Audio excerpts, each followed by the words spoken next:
Një paciente me erdhi kohët e fundit në klinik duke u ankuar për lodhje të vazhdueshme. Doktor, mendoja se ishte thjesht stresi nga puna, më tha ajo. Por kur patëm rezultatet e analizave të gjakit, historia ishte krejtësisht ndryshe. Nivelet e hekurit të saj ishin alarmante të ulta, dhe zemra e saj po përpiqej të kompensonte me ritme të rrezikshme. Ajo kishte anemi të rëndë dhe trupi i saj kishte muaj që po i dërgonte sinjale paralajmëruese. Sot, si mjek me përvojë shumë vjeçare, dua t'ju flas për një gjendje që prek miliona njerëz në heshtje. Anemia është më shumë se një numër i ulët në analizat e gjakut. Është një thirrje për ndihmë nga trupi juaj, një sinjal që diçka nuk po funksionon siç duhet. Dhe çështja më shqetësuese, shumë prej nesh po jetojnë me anemi pa e ditur fare. Le të fillojmë nga fillimi. Çfarë është saktësisht anemia? Anemia është një gjendje në të cilën trupi nuk ka mjaftueshëm qeliza të kuqe të gjakut të shëndetshme ose hemoglobin për të transportuar oksigjen në të gjitha indet dhe organet. Mendoni për të si një sistem furnizimi që nuk po sjell mjaftueshëm oksigjen në qelizat tuaja. Dhe pa oksigjen, qelizat nuk mund të prodhojnë energji, të riparojnë veten apo të kryejnë funksionet e tyre vitale. Ekzistojnë shumë lloje të anemisë. Disa shkaktohen nga mungesa e hekurit, të tjera nga mungesa e vitaminës B12 ose acidit folik. Ka edhe anemi që lidhen me sëmundje kronike, çrregullime gjenetike ose humbje akute të gjakut. Por pavarësisht nga shkaku, trupi reagon në mënyra të ngjashme. Dhe është pikërisht ky reagim që krijon shenjat paralajmëruese.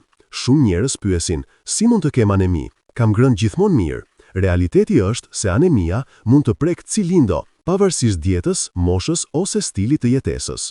Gratë në moshë riprodhuese janë veçanërisht në rrezik për shkak të menstruacioneve, shtatzënisë dhe lindjes. Por edhe burrat dhe gratë e moshës së vjetër mund të zhvillojnë anemi për arsye të ndryshme. Tani, le të shohim shenjat konkrete që trupi juaj po ju dërgon. Shenja e parë, lodhje dhe mungesë energjie.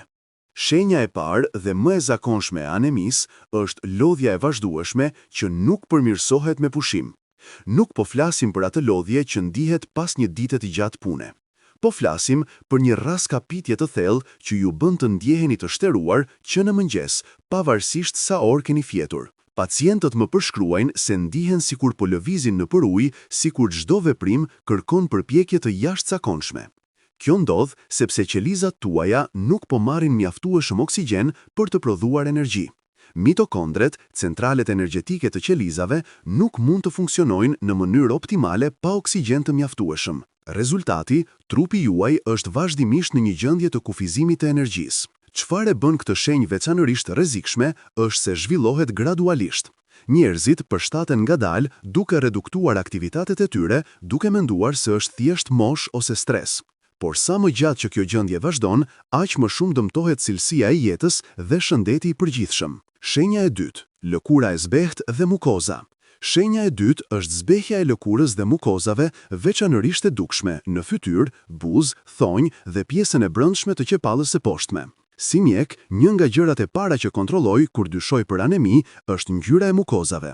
Kur tërheq qepallin e poshtëm të një pacienti poshtë, pjesa e brendshme duhet të jetë një rozë gjallë. Tek pacientët me anemi, kjo zonë shfaqet e zbehtë, gati e bardhë. Kjo ndodh sepse hemoglobina, proteina që bart oksigjenin në gjakun tuaj, është edhe ajo që i jep gjakut ngjyrën e kuqe. Kur nivelet e hemoglobinës bien, gjaku bëhet më pak i kuq dhe kjo reflektohet në lëkurë dhe mukoza. Është sikur ngjyra po largohet gradualisht nga trupi juaj. Disa pacientë vërejnë se duket sikur kanë humbur shkëlqimin e tyre natyral. Të tjerët vërejnë se duart dhe këmbët e tyre duken veçanërisht të zbehta. Kjo është një shenjë vizuale që nuk duhet injoruar, veçanërisht nëse shoqërohet me simptoma të tjera. Shenja e tretë, frymarrja e shkurtër dhe rrahjet e shpejta të zemrës. Shenja e tretë përfshin sistemin kardiovaskular, frymarrje të shkurtër dhe rrahje të shpejtuara të zemrës, edhe gjatë aktiviteteve të lehta. Imagjinoni që duhet të ngrini një shkallë të thjeshtë dhe në mes të rrugës ju duhet të ndaleni për të marrë frymë. Ose ndjeni se zemra po rreh me forcë të papritur kur ngriheni shpejt nga karrigja. Këto janë shenja që zemra juaj po punon më shumë se zakonisht për të kompensuar mungesën e oksigjenit. Kur trupi nuk merr mjaftueshëm oksigjen përmes hemoglobinës, zemra përpiqet të kompensojë duke rrahur më shpejt dhe më fort, duke përpjekur të qarkullojë më shumë gjak për të siguruar që organet vitale të marrin oksigjenit që u nevojitet. Është sikur zemra po bërtitur, duke u përpjekur të mbajë sistemin në funksionim. Me kalimin e kohës, kjo ngarkimi i shtuar mbi zemrën mund të çojë në probleme të rënda kardiovaskulare, duke përfshirë hipertrofi të zemrës, aritmi dhe në raste ekstreme, dështim kardiak. Prandaj kjo shenjë kërkon vëmendje të menjëhershme mjekësore. Shenja e katërt, dhimbje koke dhe marramendje. Shenja e katërt është dhimbje e kokës e vazhdueshme dhe marramendje, veçanërisht kur ngriheni shpejt. Truri juaj është organi më i etur për oksigjen në tërë trupin, duke konsumuar rreth 20% të oksigjenit total. Kur nivelet e oksigjenit bien për shkak të anemisë, truri është ndër organet e para që ndjejnë efektet. Pacientët më përshkruajnë një ndjenjë të vazhdueshme presioni në kokë, sikur po mbajnë një peshë. Të tjerët përjetojnë marramendje kur ngrihen nga shtrimi ose nga pozicioni ulur. Disa ndihen sikur dhoma po rrotullohet rreth tyre. Kjo ndodh sepse enët e gjakut në tru po përpiqen të zgjerohen për të lejuar më shumë rrjedhje gjaku, duke shkaktuar presion dhe dhimbje. Gjithashtu, ulja e oksigjenit ndikon në funksionimin normal të qelizave nervore, duke krijuar marramendje dhe humbje të përqendrimit. Nëse këto simptoma injorohen, ato mund të çojnë në rrëzime, aksidente dhe dëmtime serioze. Ka raste kur pacientët janë rrëzuar dhe kanë përfunduar në urgjencë dhe vetëm atëherë është zbuluar anemia e tyre. Shenja e pestë, thonjë të brisht dhe rënja e flokëve. Shenja e pestë prek shëndetin e thonjve dhe flokëve. Thonjë që thyhen left dhe rënje e rritur e flokëve. Thonjtë dhe flokët janë strukturë që rriten vazhdimisht dhe kanë nevojë për oksigjen dhe lëndë ushqyese konstante. Kur trupi po lufton me mungesë oksigjeni, ai prioritizon organet vitale dhe kufizon furnizimin drejt strukturave jo esenciale si flokët dhe thonjtë. Në rastet e anemisë së hekurit, thonjtë mund të bëhen të hollë, të brisht dhe në raste të rënda, madje mund të zhvillojë një formë të çuditshme konkave të përmbysur që quhet koilonikia.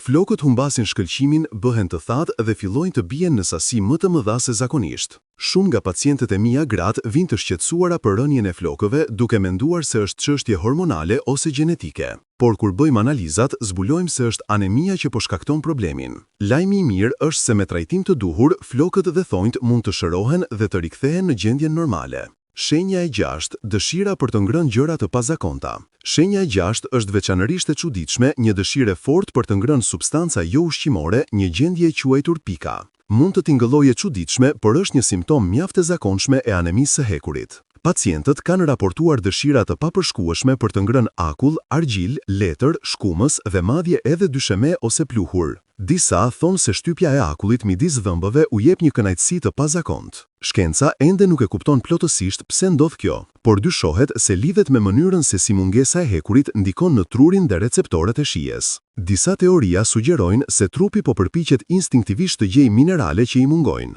Çfarë është e rëndësishme të dihet është se pika nuk është thjesht një kuriozitet. Është një shenjë e qartë që trupi juaj është në nevojë desperate për hekur dhe kërkon vëmendje mjekësore. Ngrënia e substancave jo ushqimore mund të jetë rrezikshme dhe të çojë në helmim, bllokime intestinale ose infeksione. Shenja e 7, sindroma e këmbëve të shqetësuara dhe probleme me gjuhën. Shenja e 7 përfshin simptoma neurologjike, sindroma e këmbëve të shqetësuara dhe ndryshime në gjuhë.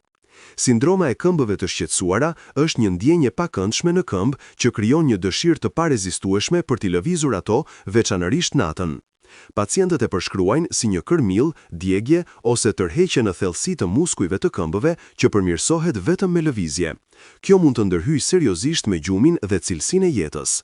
Lidhja midis anemisë dhe kësaj sindrome nuk është plotësisht e kuptueshme, por hulumtimet tregojnë se mungesa e hekurit ndikon në prodhimin e dopaminës, një transmetues nervor që luan rol në lëvizjet e trupit.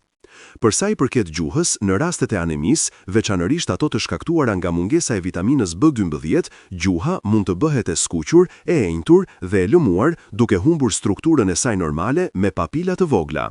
Kjo gjendje quhet glosita atrofike dhe mund të jetë e dhimbshme, duke ndikuar në aftësinë për të ngrënë dhe folur normalisht.